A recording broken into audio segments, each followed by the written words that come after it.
Nếu không phải bạn trai tặng túi xách, tôi sẽ không bao giờ nghi ngờ. Có một người trong phòng tôi. Kỳ nghỉ hiếm hoi, tôi và bạn trai đi du lịch Tam Á. Sau khi kết thúc chuyến đi và nói lời tạm biệt với bạn trai, tôi trở về căn nhà thuê của mình. Điều kỳ lạ là, mấy ngày rồi không về, trong phòng lại có một mùi lạ nồng nặc. Tôi vừa bước một chân vào phòng, suýt nữa thì bị hun khói. Mùi gì đây là? Tôi nhớ, ném hết rác trước khi đi. Tôi vừa phàn nàn vừa cau mày mở cửa sổ thông gió. Dọn dẹp phòng một chút.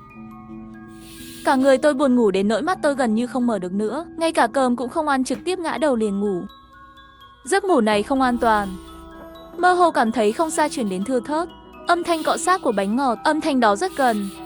Từ mờ đến rõ ràng. Nhưng vì quá mệt mỏi nên không mở mắt. Một lát sau, tiếng động đột nhiên biến mất. Tôi cũng dần dần ngủ càng lúc càng sâu.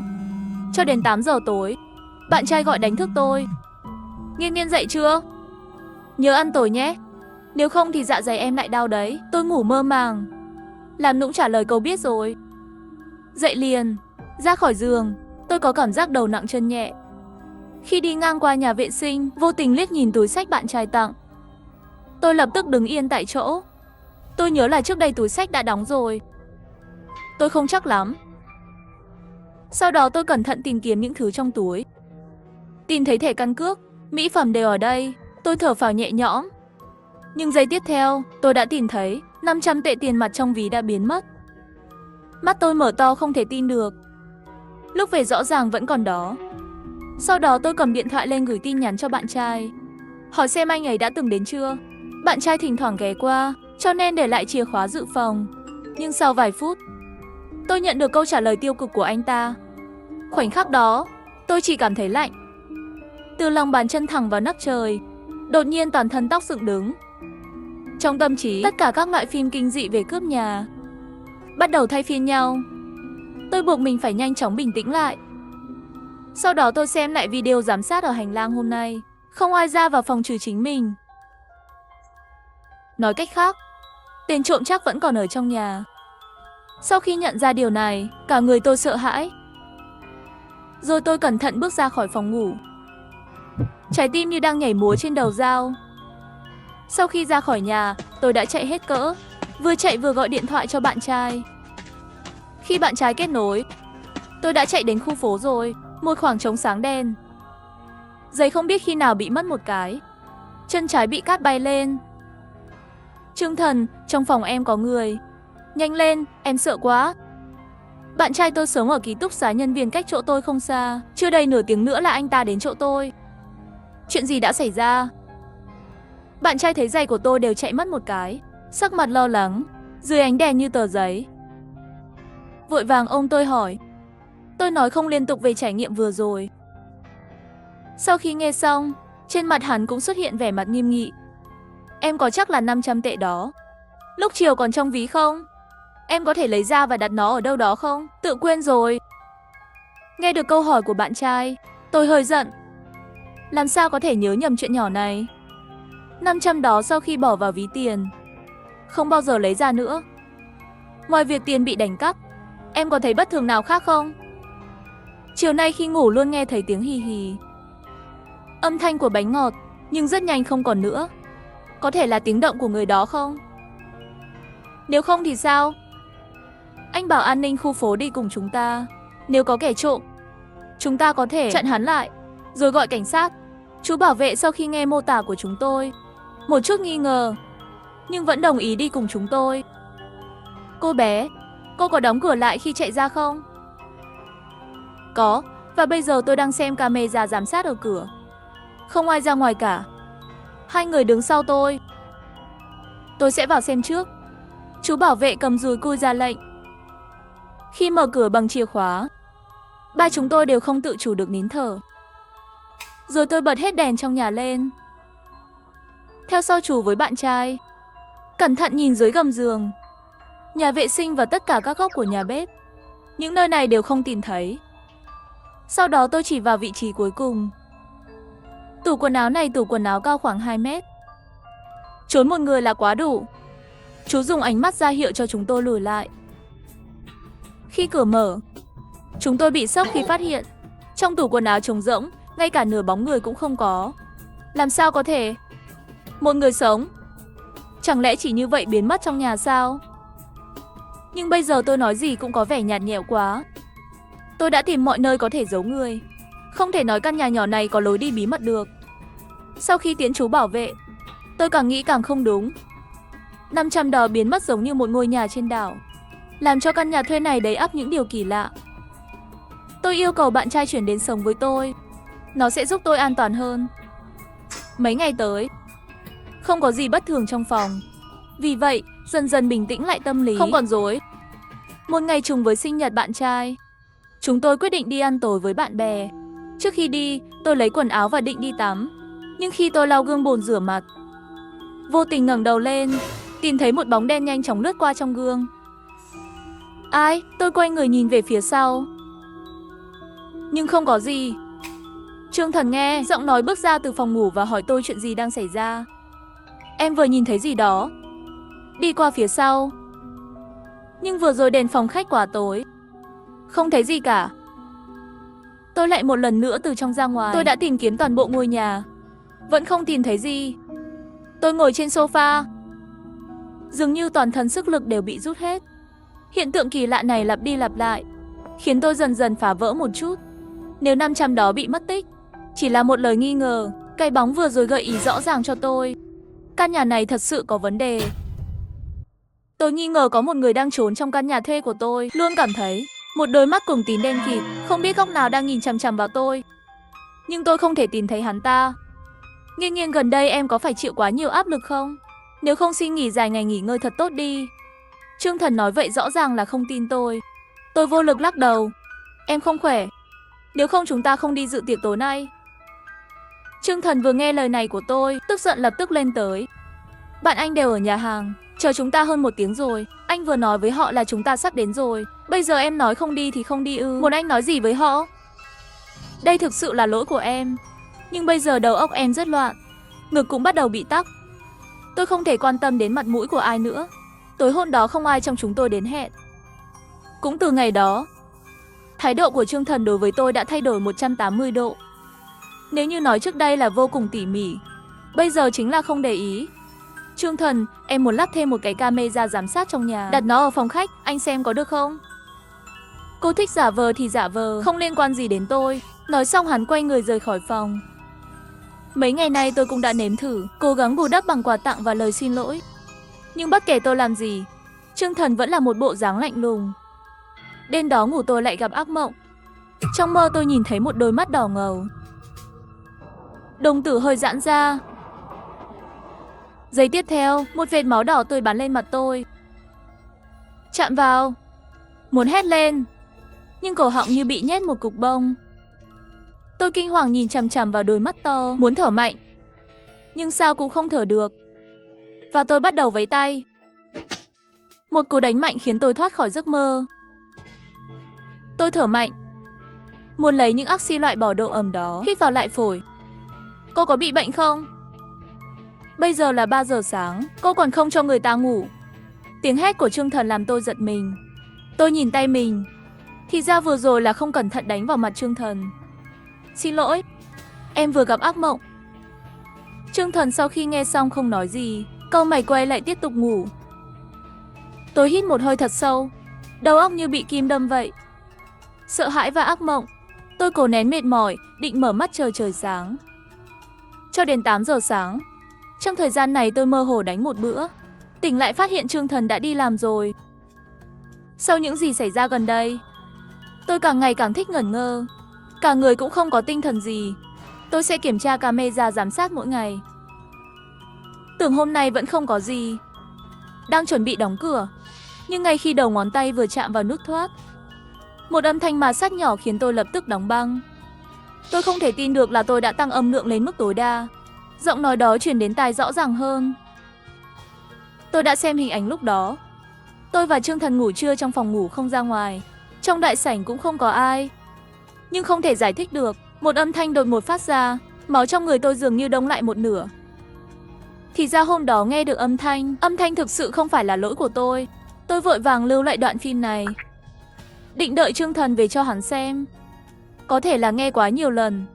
Sau khi tôi đóng phần mềm, giọng nói này vẫn còn đọng lại trong đầu. Như thể nó đang ra khỏi nhà. Tôi đứng dậy, nhìn quanh nhà. Nhưng dù đi đến phòng nào, tôi có thể nghe thấy hắn ta. Tôi nắm chặt tóc. Trong cơn hoảng loạn lại nhớ đến đôi mắt đó. Tôi không chịu nổi nữa. Cầm điện thoại lên gọi điện thoại của Trương Thần. Trương Thần, anh có thể quay lại vào buổi trưa không? Em có chuyện muốn nói với anh. Trương Thần bên kia điện thoại rất thiếu kiên nhẫn, nhưng không thể giữ được thái độ của tôi kiên quyết. Nói đi, có chuyện gì quan trọng không? Phải bắt tôi quay lại vào buổi trưa. Khi em vừa xem camera giám sát, em nghe thấy âm thanh ma sát giống hệt như ngày hôm đó. Nhưng lúc đó không có ai ở sảnh. Âm thanh này đến từ đâu? Trương Thần mượn điện thoại nghe nửa tiếng. Âm thanh ở đâu ra? Sao tôi không nghe thấy? Làm sao anh có thể không nghe thấy âm thanh rõ ràng như vậy? Cô gọi lại cho tôi vào buổi trưa chính là vì âm thanh hư vô này. Ông đây thật sự điên rồi. Kể từ khi từ Tam Á trở về, cô đã nghi ngờ suốt ngày. Tinh thần của tôi sắp bị cô làm ra vấn đề rồi. Nếu cô thật sự có bệnh, xin cô mau đi trị. Lão tử không phục vụ nữa.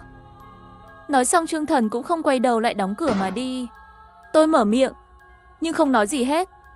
Tôi như một người điên, tóc dài ngồi bên giường. 2 giờ sáng, Trương Thần vẫn chưa về. Tôi đã gọi cho anh ta cả chục cuộc, không có ngoại lệ, tất cả đều bị từ chối. Nhưng giây tiếp theo, tôi nhận được tin nhắn chia tay của Trương Thần. Tôi bịt miệng không muốn khóc, nhưng nước mắt không ngừng rơi xuống. Sau một thời gian, quần áo trên ngực đã bị ướt. Tôi không biết tại sao cuộc sống của tôi lại như thế này. Rốt cuộc là tôi có vấn đề, hay là thật sự có cái gì đó đang làm việc? Tôi thực sự không thể tiếp tục chịu đựng nỗi đau này. Cuối cùng tôi gọi điện thoại cho bạn thân. Nghe tiếng khóc của tôi, bạn thân có chút mất mát. Nghiên Nghiên đừng khóc nữa. Bạn trai tôi là cảnh sát. Có lẽ anh ấy có thể giúp cô. Hôm sau tôi gặp bạn thân và bạn trai của cô ấy. Vì vậy, tôi đã lấy tất cả những gì tôi đã trải qua trong thời gian này, từ đầu đến cuối, không thiếu sót gì cả. Có thể cô sẽ nghĩ tôi có vấn đề về tinh thần, nhưng tôi thề có Chúa, mỗi lời tôi nói đều là sự thật. Nghe tôi nói xong, Hứa Phong rất tỉ mỉ đem phòng, kiểm tra từng góc một. Nhìn bề ngoài, không có dấu hiệu rõ ràng của sự tàn ác trong phòng, hoặc là anh ta rất cẩn thận để xử lý tất cả các dấu vết, hoặc là không giấu ai cả. Bây giờ tình huống này báo cảnh sát là vô dụng. Hiện tại cô sống một mình, đặt mọi nơi có thể đặt camera giám sát. Nếu thật sự có người trốn, vậy thì hắn nhất định sẽ ra. Ngày mai tôi sẽ để đồng nghiệp đi lấy camera giám sát khu phố, xem có tìm thấy gì khác không. Với lời của Hứa Phong, trái tim của tôi dần dần buông xuống. Thậm chí đã bắt đầu tưởng tượng mọi thứ đều có thể trở lại đúng hướng. Không cần ngủ với đèn sáng mỗi đêm, cũng không phải lúc nào cũng bị ác mộng đánh thức. Nhưng trước khi toàn bộ sự việc tiến triển, cơ thể tôi không thể chịu đựng được nữa. Tôi nghi ngờ có một người đang trốn trong căn nhà thuê của tôi, luôn cảm thấy một đôi mắt cùng tín đen kịt, không biết ở góc nào, đang nhìn chằm chằm vào tôi. Tôi bị hắn tra tấn mấy lần suy sụp. Ý thức cuối cùng của tôi trên đường phố, đó là cơn đau ở chân. Khi tôi thức dậy lần nữa, tôi thấy mình nằm trên giường bệnh. Nghiên Nghiên cô không sao chứ? Làm tôi sợ chết khiếp. Lúc này tôi mới phát hiện, bạn thân và Hứa Phong ngồi cạnh tôi. Nhìn tôi lo lắng. Sao tôi lại ở đây? Tôi hỏi với tất cả sức lực. Cô bị tai nạn. Tôi ngạc nhiên mở to mắt. Nhưng cho dù tôi cố gắng nhớ lại, trong đầu vẫn là một khoảng trống. Bác sĩ nói cô bị thiếu ngủ kinh niên, đột nhiên ngất xỉu khi băng qua đường. May mà tài xế phanh kịp thời, nếu không hậu quả sẽ không thể tưởng tượng được. Sau vài ngày đau đớn khi gãy xương bắt đầu, tôi vẫn rất mong chờ tiến triển của căn nhà cho thuê. Nhưng không ngờ Hứa Phong chậm rãi lắc đầu. Camera đã kiểm tra hết rồi. Từ khi cô đi du lịch đến khi cô trở về, thời gian này, tất cả đều là cư dân cố định ra vào khu vực bình thường, không tìm thấy người khả nghi. Hắn nói xong chuyện này, phòng bệnh chìm vào im lặng thật lâu.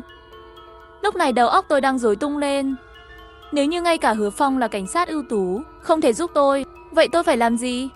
Người đó có thể vẫn còn trong nhà, sau đó tận dụng một đêm khuya yên tĩnh nào đó giết tôi ư? Cảm ơn Hứa Phong. Trong phòng bệnh chỉ còn lại một mình tôi, lạnh lùng hơn. Tôi không thể không vùi đầu vào gối. Tiếng hét im lặng, muốn đem tất cả ủy khuất và sợ hãi, tất cả Tôi càng ngày càng im lặng. Tôi luôn cảm thấy đôi mắt tò mò đó lại nhìn chằm chằm vào tôi. Tôi không thể kiểm soát nó dưới gối của giường bệnh. Đặt một con dao trái cây và luôn luôn nằm cạnh giường để kiểm tra đáy giường. Sau khi chắc chắn không có ai mới có thể miễn cưỡng ngủ được. Hoảng sợ lâu dài và mất ngủ khiến tôi ngày càng nhạy cảm. Thậm chí đôi khi nhìn thấy các y tá cùng nhau thì thầm, cho dù chỉ là nhìn tôi một cái, tôi vẫn nghĩ họ đang nói về tôi. Sau một ngày ngủ trưa, tôi mở mắt ra liền nhìn thấy bạn thân và Hứa Phong. Và bác sĩ của tôi đang đứng đó. Cô cáo kết hợp nhiều hành xáo của cô. Chẳng hạn như nghi ngờ bị người khác nghe lén và bức hại. Cô có thể bị tâm thần phân liệt. Nguyên nhân của bệnh này, bởi vì có rất nhiều, hiện tại, có thể liên quan trực tiếp đến chấn thương thời thơ ấu của cô. Ảo tưởng nạn nhân. Đây là lần đầu tiên tôi đến gần từ này. Chỉ là không ngờ, nó đã xảy ra với tôi. Hóa ra cái bóng đen đó đều là do tôi tưởng tượng ra. Nó chưa từng tồn tại. Sau khi chẩn đoán, bác sĩ Vương sắp xếp thuốc cho tôi ngay lập tức. Anh ấy cũng khuyến khích tôi tham gia nhiều hoạt động nhóm hơn và tập thể dục ngoài trời. Sau một thời gian điều trị, tôi ngạc nhiên khi thấy cơ thể tôi đang dần hồi phục. Giấc ngủ đã mất từ lâu và sự bình yên trở lại với tôi. Sau khi xuất viện, tôi sẽ về nhà thuê. Đóng gói một số đồ dùng cá nhân. Chủ nhà đã nói với tôi rồi, cuối tháng này nhà sẽ cho thuê lại. Tôi mở cửa. Đồ trang trí bên trong vẫn như tôi quen thuộc. Không hề thay đổi. Tôi không muốn ở lại. Thu dọn đồ đạc rồi sẽ rời đi. Đột nhiên tôi nghe thấy tiếng nước chảy nhẹ trong phòng tắm. Vào phòng tắm xem. Quả nhiên, ngay cả khi vòi nước của bồn rửa được thắt chặt, vẫn là rò rỉ nước. Ôi, tôi bất đắc dĩ thở dài. Tôi đứng dậy và muốn gọi cho nghiệp vụ. Ngay khi tôi nhìn lên, nhưng lạnh lùng, nhìn vào mắt người trong gương. Khoảnh khắc kinh dị giống như một tấm lưới che tôi lại. Khi tôi kịp phản ứng, tôi muốn hét lên. Đột nhiên có một cơn đau ở phía sau đầu. Trước khi hôn mê, tôi mơ hồ nghe được người kia nói một câu. Tôi biết cô sẽ quay lại. Không biết bao lâu, tôi khó khăn mở mắt. Trước mặt lộn xộn bày ra rất nhiều đồ lặt vặt. Đây là căn phòng tôi chưa từng thấy. Và nó được kết nối với taxi của tôi. Tôi vô thức muốn kêu cứu, nhưng miệng bị bịt kín bằng băng keo. Ngay cả tay và chân cũng bị trói. Tôi vặn người muốn bỏ ra ngoài, nhưng cố gắng cũng chỉ di chuyển vài cm. Ngay lúc đó tôi nghe thấy tiếng động. Cả thân thể bỗng nhiên cứng đờ. Một người đàn ông cầm dao trái cây ở tay phải, từng bước đến gần tôi. Trên mặt hắn không có chút che đậy nào. Vết sẹo trên má, từng cái một đan xen, trông có vẻ khó khăn. Đàn ông nhìn tôi cũng phải hiếu đạo. Đã lớn như vậy rồi. Tôi cho cô thêm 10 năm. Coi như là tặng cho cô. Bây giờ tôi sẽ lấy lại nó. Nói xong đâm con dao lạnh vào bắp chân tôi. Nước mắt đau đớn của tôi không thể ngừng chảy. Nhưng những gì hắn nói khiến tôi nhận ra. Khi người đàn ông đó ngồi xổm xuống, đôi mắt tê liệt máu lạnh của hắn, chính xác những gì tôi đã thấy 10 năm trước. Cuối cùng tôi vẫn không thoát khỏi tay hắn. Mở mắt ra, nỗi đau trong cơ thể vẫn còn rõ ràng. Tôi hít một hơi lạnh. Nghiên Nghiên đừng sợ, giờ cô an toàn rồi. Kẻ giết người cũng đã bị khống chế. Khi hôn mê lần nữa, suy nghĩ của tôi bị kéo xuống 10 năm trước. Một người đàn ông cầm dao dựa, đột nhiên lao vào đám đông sân chơi. Giết một người đàn ông và một người phụ nữ. Hắn cố gắng tiếp tục làm tổn thương người khác, nhưng bị an ninh tại hiện trường dọa bỏ chạy. Sau đó đến rồi, cảnh sát tìm thấy 2 thi thể tại hiện trường. Và cô gái khóc lóc bên cạnh xác chết. Theo mô tả của cô gái, kẻ giết người đội mũ và khẩu trang, chỉ lộ ra một đôi mắt. Cảnh sát nhanh chóng xác định hung thủ là một kẻ giết người khác biệt.